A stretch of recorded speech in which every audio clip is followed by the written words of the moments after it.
Hi, hello everybody, it is Kyle here with Unboxed Autos, and today we're going to be talking about the all-new 2023 Ford Escape. Now, it's worth mentioning that the 2023 Ford Escape is really a facelift. It's not an all-new platform, so they're building upon the previous model, and they've made some updates. Some of the substantial updates include a new aesthetically styled Escape ST.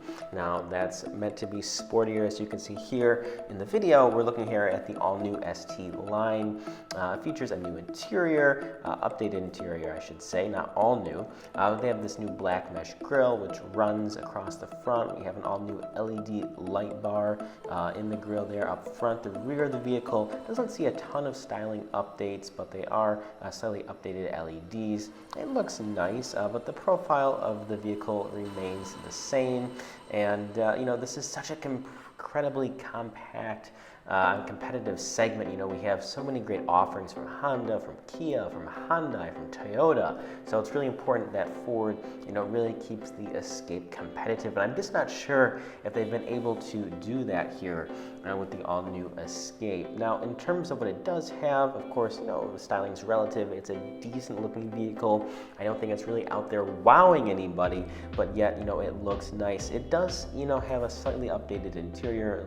The seats have been improved a little bit. They have a new multimedia system, but in terms of the quality of the interior here, it's just not up to par with the others in this segment, so it's definitely below par, and that's somewhat disappointing to see. Now, what it does have that the other competitors don't is it's simply just a more powerful vehicle, a little bit more fun to drive around town. And they do offer a lot of powertrain options. So you have the EcoBoost, you have a hybrid and a plug-in hybrid powertrain. So you really get whatever you desire in there. And there are others out there that offer that, but it's just the EcoBoost, the premium engine in this car is quite potent and it is nice to drive. I will give it that. So every model in the lineup gets at least 400 miles range per tank, and the full hybrid model with front wheel drive actually gets over 550 miles, which is impressive for sure. Now, the new ST line features, as you can see there, that 13.2-inch touch display. It has Sync 4.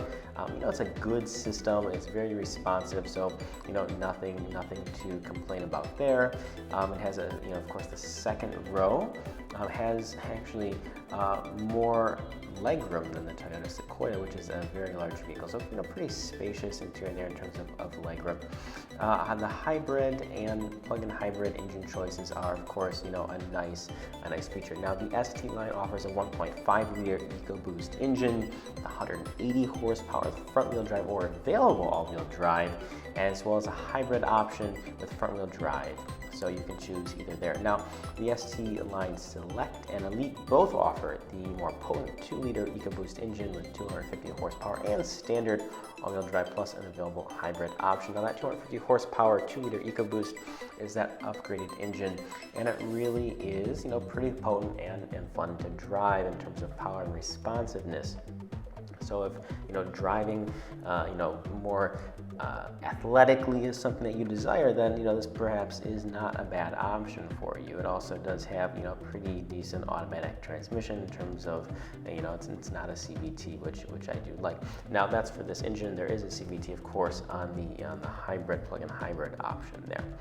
Now, what we have done here is on the inside is they have again made some changes here to the seats. They've added some red stitching on the door panel, seat trim armrest, and the floor mats. A flat bottom steering wheel is there on the ST line, and on the Select model, the ST line, they offer 19-inch machine-faced ebony painted aluminum wheels, and they're standard on the ST line Elite model. So there depends, on what you want, but there are also other models, of course, beyond the ST, and includes, of course, a base model, Escape Active, and Platinum, and plug-in hybrid models, of course, are available in those segments as well. The Escape Base and Active models offer the 1.5-liter EcoBoost engine with front-wheel drive or available all-wheel drive, and the Platinum model just goes straight for the 2-liter EcoBoost engine, which is the most potent engine in the lineup, and it offers all-wheel drive and a hybrid powertrain option with front or all-wheel drive. So it's a little bit, there's a lot of different choices here. So definitely want to make sure you choose the right one for what you're looking for. The new available amenities include the 13.2-inch center screen. We have the adaptive cruise control, stop and go, and we also have rear cross traffic aware with active braking, brake assist and evasive steering assist, and of course connected built-in navigation.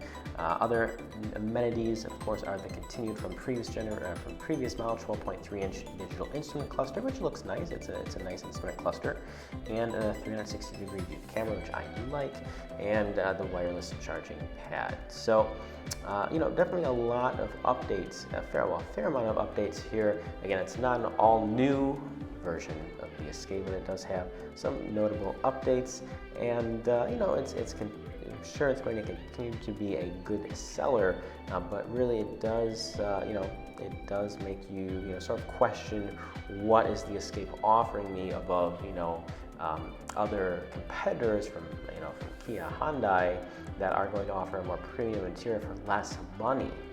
So when you look at it that way, I'd say what the Escape does offer is going to be that more potent driving experience, quite a bit of rear legroom. Now, it does kind of depend on what you're looking for. If you're looking for a better overall vehicle, I'd say that you might want to go with a different one.